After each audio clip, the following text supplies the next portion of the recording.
Welcome guys and girls, we're now at episode 5, so this is where we look at risk. Risk is very important if you want to become a consistent trader and stay in this business for long enough. Most people don't truly understand risk. It's not about just how much you're risking. There's other things like exposure, your thresholds, and we'll get into that. And at the end, we've got an incredible mini lesson for you to go over. But first up, the 1% rule. So what is the 1% rule? Well, many people across the world, they trade the FX market. However, not everybody manages their risk or even aware of this concept. You'll hear of major losses from traders who just risk their entire account balance on one position. This is what you call gambling. At Falcon, we are probability experts and we're focusing on an edge consistently on our side. And this is why we put in place risk management procedures that only allows us to lose a maximum of 1% of our account balance per position.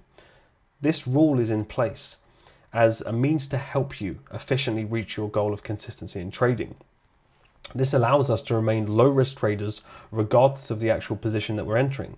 Falcon students, when the knowledge is absorbed and understood, see consistent, profitable returns with little to no downside because we keep our risk capped at 1%.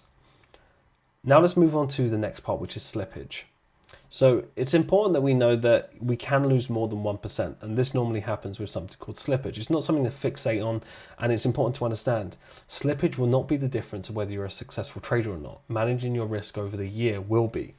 As a beginner trader in FX, we recommend that you avoid at first trading through any major news announcements. While you're learning the strategy and understanding how the market moves, it's important to trade demo accounts and get a feel for how everything works at the beginning. Not to stay on it for too long because you really want to learn those emotions in a real market. Slippage occurs when a move is more volatile than usual to the point where your broker isn't able to execute your stop loss order at the desired price point that you'd indicated. This adds more risk to the table because if price slips and your stop loss, you may lose more than 1% of that trade. It happened to me a few times this year, in 2019 this is. So this happened to me, I would say about 2 or 3 times this year. You know, instead of 1%, it was 2.2 on dollar CAD, 1.3 on something else. I can't remember what the other ones were. But essentially, as you can see, it wasn't the difference of whether I had a successful year or not. But it's important to understand why it happens. These movements are usually reactions to bigger news announcements like NFP and elections across the globe. NFP not so much, it used to be a lot worse. Now NFP is nowhere near as volatile as how the markets have changed. And it's important, this is what the Falcon strategy does. It really does evolve with the market, but elections are an absolute no-no. You don't really want to be trading for elections because there's all kinds of things that can happen. But always remember, news creates volatility, not direction. We do not trade the news in the anticipation of it determining the direction of price. The structure and the price patterns tell us everything we need to know.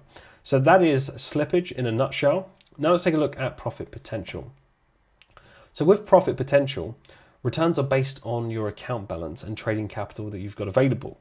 So any profits that you'll make will be the percentage of your account. So it's important to note because the goal with FX is to not to make $1 million overnight. It's the long-term semi-passive investment strategy with the huge risk to reward.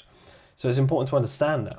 And some of our top students have successfully and consistently seen results in excess of 15% per month, and some even managing that in single trades as far as hitting 30 to 40% trading months. Now, don't get me wrong, this doesn't happen overnight and this is not common. Not every single trader will be hitting these kind of returns, but it's possible. But you have to keep your risk low. And these bigger months are not as hard as what you might think. And I would never put it as easy because nothing is easy, but when the impulsive conditions are in, as a side effect, you will be in trades that will naturally go on to hit things like the 90% rule, which you've learned, and it will naturally help you scale into the market. So these months will happen as a side effect of the conditions. So there's a lot of potential there. And when you start to calculate compound interest on a fairly sized trading account, even plus 5% can reap massive reward and become an income replacement. If you think about it, even 5% on just 6 figures. And 6 figures is not that big in the Forex industry. You might think it right now as you're starting off or you've been trading for a while. But when you become the asset, 6, 7 figures is very, very normal. And 5% on those accounts can become very profitable. And of course, you can quit your job. There are no limiting beliefs within Falcon. No expected results. So you can never expect to hit 40, 50% or 10%. Your percentage will be a reflection of your skill set and how much work you've put in. As Falcon members, we're constantly in that state of progression. We never think that we know it all, and this has allowed us to adapt and evolve with the market. What we're here to do is to tweak and refine in order to create that freedom for ourselves. This means and results in increasing, and we're seeing this increase all over the world in the community. And as we all learn and grow from each other, that is the most important thing. We're always open and we're growing as traders and individuals. So the profit potential, guys and girls, it's huge. It really, really is. It's uncapped, but it's not a get rich quick. It doesn't happen overnight. It's not, for your average person to come in and just take a course and expect to become consistent. There is work required. There is business-like mindset required to achieve this. And this is the most important thing. If you can frame your mind now to realize that 2 to 3 years is going to go by anyway, it doesn't have to take you that long. It might do, but we've seen crazy progression in 6 months to a year for people that really apply themselves. And the truth is, this time is going to go by anyway. So you're either going to sit on your hands and do nothing, or you put in the work and put yourself in a position for success.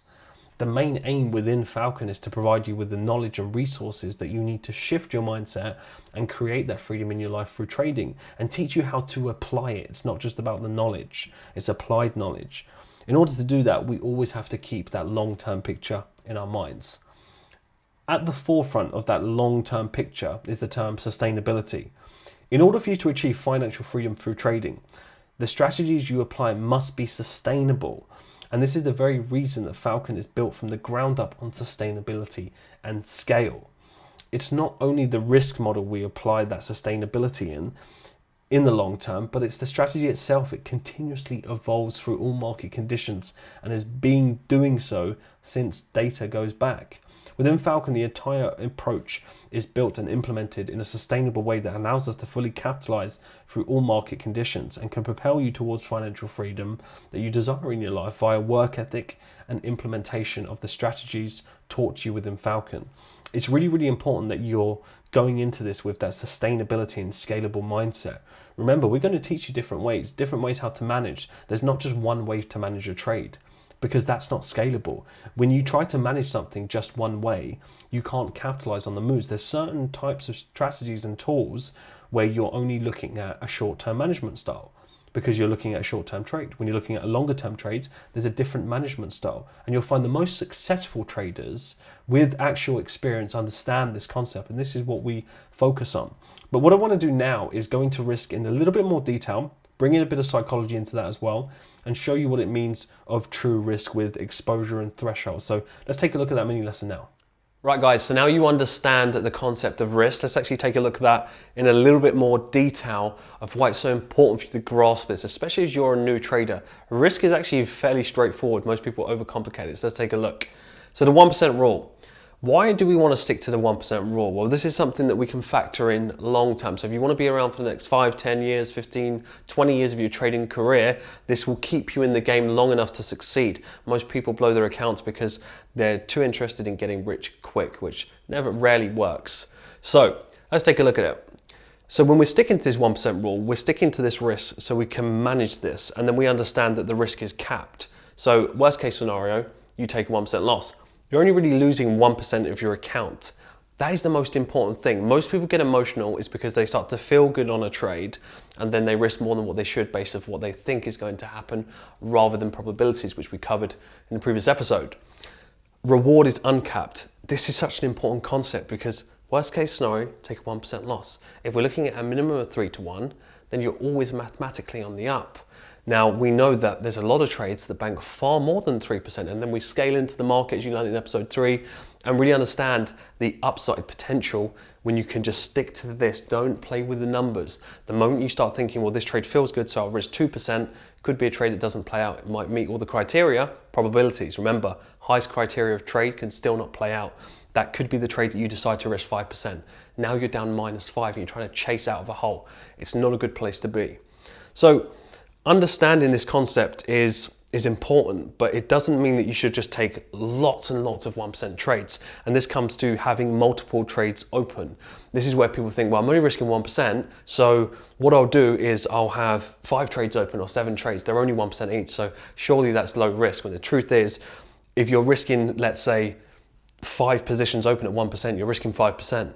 So you have to understand, you need a threshold. You need something that is the line in the sand for what you stick to as maximum risk open at one given time. Which leads me on to this next part, which is currency exposure 2% threshold. So this is mine, and just like the majority of people in the community, it's very similar. Some people may go as much as 3, but I would stay between 1 and 2. But you have to understand why we do this. Let's say, for example, you're taking a trade and you could be in, say, euro dollar, right? You're in a euro pair, you're in a dollar pair. Then you might look at, let's say, Kiwi dollar. So you're still in a dollar pair. So this is why it's important, because if it turns around, then both trades can turn around on you. Now, if you accept that your maximum risk at one point is 2%, that's okay. That's your line in the sand, because when it does play out, it plays out very well. Now, this doesn't change, even if, let's say, for example, I was looking at the Great British Pound over the Australian dollar. So we've got Pound Aussie, and then let's say, for example, we've got Euro dollar, right? Completely different. So we're not dollar related, we're completely different, but it's still 2% threshold. It is 2 trades open at one given time, where one of them are not at break even yet. So that's what we stick to. And this goes into something a little bit deeper. Some people think risk is just, open trades. Yes, we've got the threshold, but what does this concept mean? Having your hands tied. So this really comes down to gaining more experience in the market. Think of it like this. When you're taking trades, you've got your valid trades, your high probability trades. Now, we can all agree we want the ratio to be 80-20, right? You want 80% of your trades to be more high probability, valid more 20% of your trades. Well, think of it like this. If you're not asking good questions, so if you don't have a trading plan, you don't have a checklist, why is this important? Your threshold is 2%. Let's say that you jump onto the charts, you see a trade that's valid, it's just an average low quality valid trade, and you jump into it. You see another one, then you get involved in it.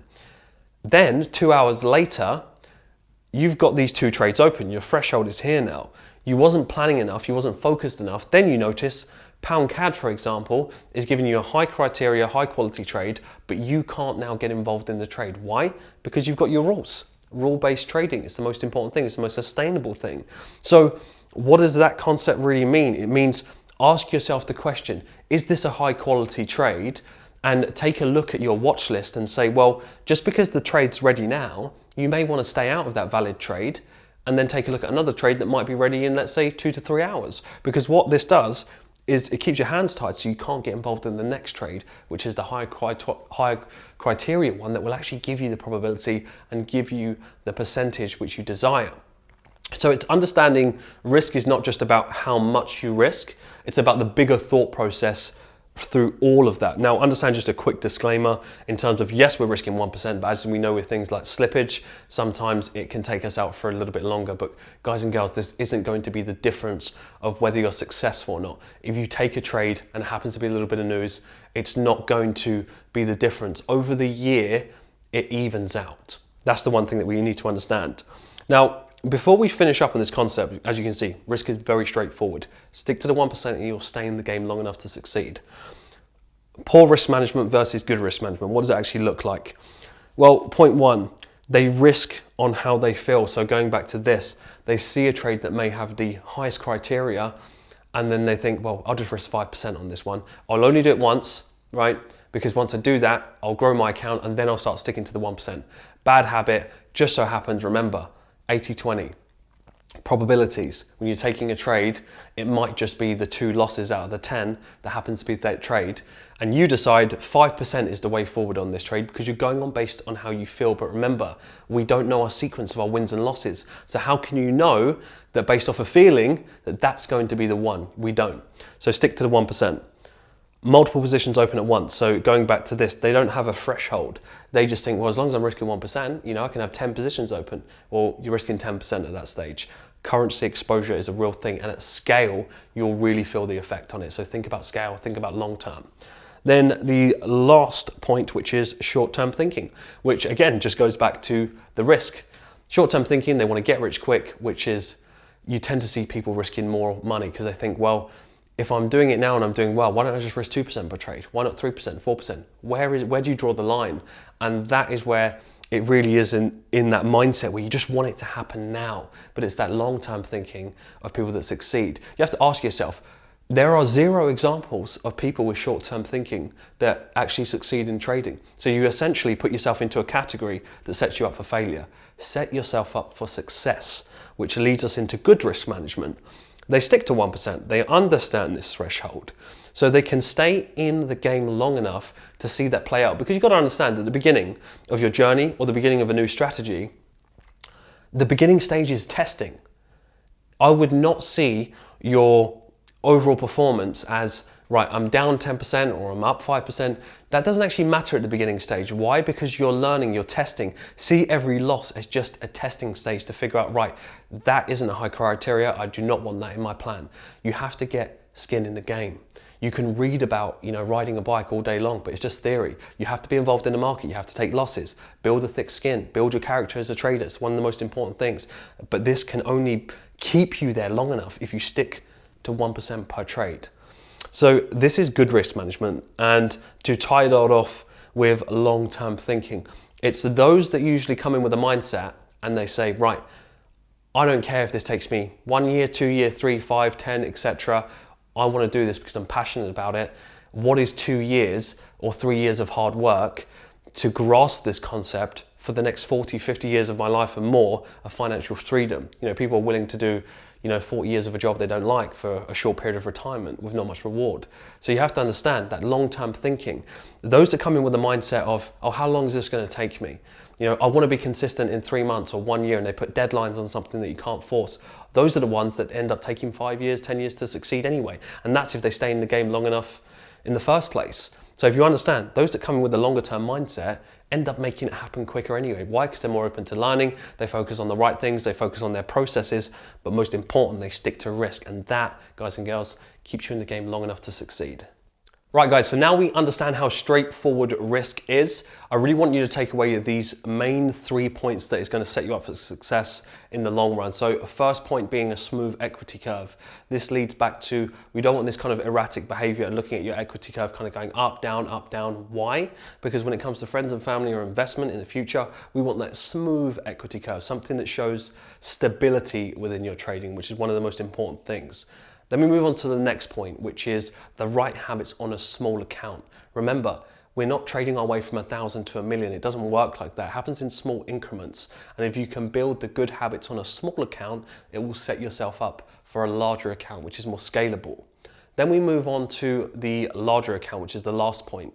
Would I take this trade on a £1 million account? Why is that an important question to finish off with?